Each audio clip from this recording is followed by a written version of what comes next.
నమస్కారం సార్. నమస్కారం అండి. ఎక్కడి నుంచి సార్ మీరు? మేము ఏసనా డివిజన్ నుంచి వస్తున్నాం. ఏసనా డివిజన్ 2 నుంచి అంటే వస్తున్నాం. మీ సికింద్రాబాద్ కాన్స్టిట్యున్సీ లోక్సభ ఎన్నికల గురించి ఆ కాన్స్టిట్యున్సీ వస్తుంది అంతే కదా సార్? అవును అవును సికింద్రాబాద్ నుంచి వస్తుంది. అక్కడ ఎవరికి ఎక్కువ స్కోప్ ఉంది సార్? ఇప్పుడు లోక్సభ ఎన్నికల్లో కాంగ్రెస్ ఉంది, ఒక దిక్కు బీజేపీ, బీఆర్ఎస్ మూడు ఉన్నాయి సార్. ఇప్పుడు ఎవరు వచ్చే ఆలోచన అక్కడ ఎవరు వస్తారని చెప్పేసి మీరు అనుకుంటున్నారు సార్?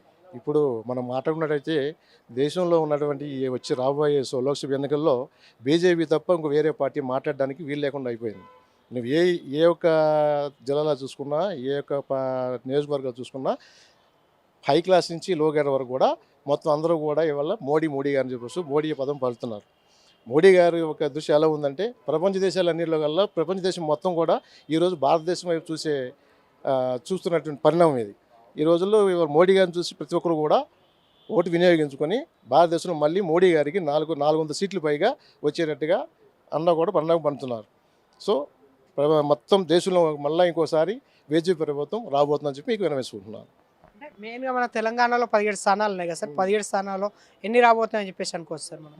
యాక్చువల్గా మేము అనుకుంది ఏంటంటే 17 స్థానాలకు వస్తాయని చెప్పి మేము అనుకుంటున్నాం. ఇక కాకపోతే కొద్దిగా అటు 1-2 పోవచ్చు. 15 సీట్లు అయితే గ్యారంటీగా రావాలని చెప్పేసి మేము అందరూ కూడా కోరుకుంటున్నాం. ఖచ్చితంగా వస్తాయని చెప్పేసి మేము మా యొక్క ఆలోచన మాకుంది, మా యొక్క ప్రయత్నం మేము చేస్తున్నాం.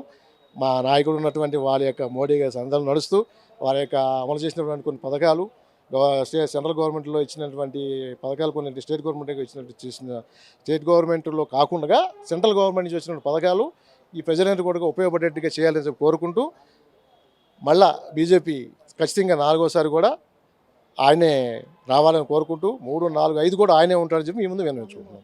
రాష్ట్రంలో చూసుకున్నట్లయితే కాంగ్రెస్ అయితే అధికారంలో ఉంది సార్. అంటే బీజేపీ ఇన్ని సీట్లు ఎలా తెచ్చుకోబోతుందని చెప్పేసి అనుకుంటున్నారు సార్?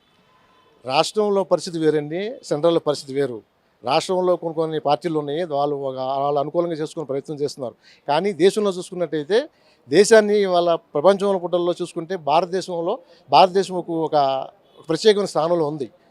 దానికి కారణం ఏంటంటే మోడీ గారు చేసినట్టు కొన్ని పనులు, విదేశాలతో కొన్ని మంచి సానుభూతిగా కోలుకొని స్నేహపూర్వకంగా ఉన్నటువంటి కొన్ని పరిణామాలు అవన్నీ చూసుకుంటే భారతదేశం ప్రపంచ పుటల్లో కూడా అందరూ కూడా ఇవాళ భారతదేశం మొగ్గు చూస్తున్నారు.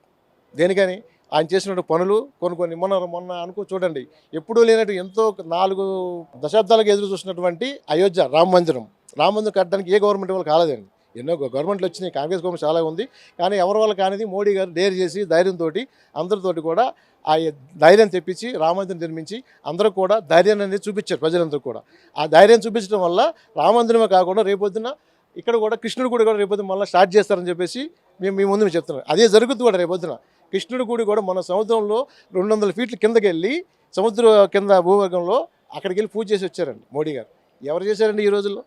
ఏ ప్రధానమంత్రిని వెళ్ళాడా సముద్ర భాగంలోకి వెళ్ళాడా? కనీసం సముద్రంలో పడవేసుకు వెళ్ళాడా? అలాంటి ఆయన 200 ఫీట్ల లోపలికి వెళ్ళి ఆ వారికి కిందకి వెళ్ళి పూజ చేసి వచ్చాడు, కృష్ణుడికి పూజ చేసి వచ్చాడండి.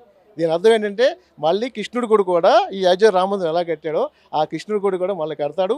ఈ పనులను చూసే భారతదేశం అంతా మోడీ వైపు చూస్తుంది, గాలి కూడా మోడీ వైపే గాలి వీస్తుంది. దీని అయితే ఖచ్చితంగా జరుగుతుందండి. 17 సీట్లలో 15 సీట్లు అయితే గ్యారెంటీకి వస్తాయి. అదైతే మేము ఖచ్చితంగా బల్లగుద్ది మరీ చెప్తున్నామండి.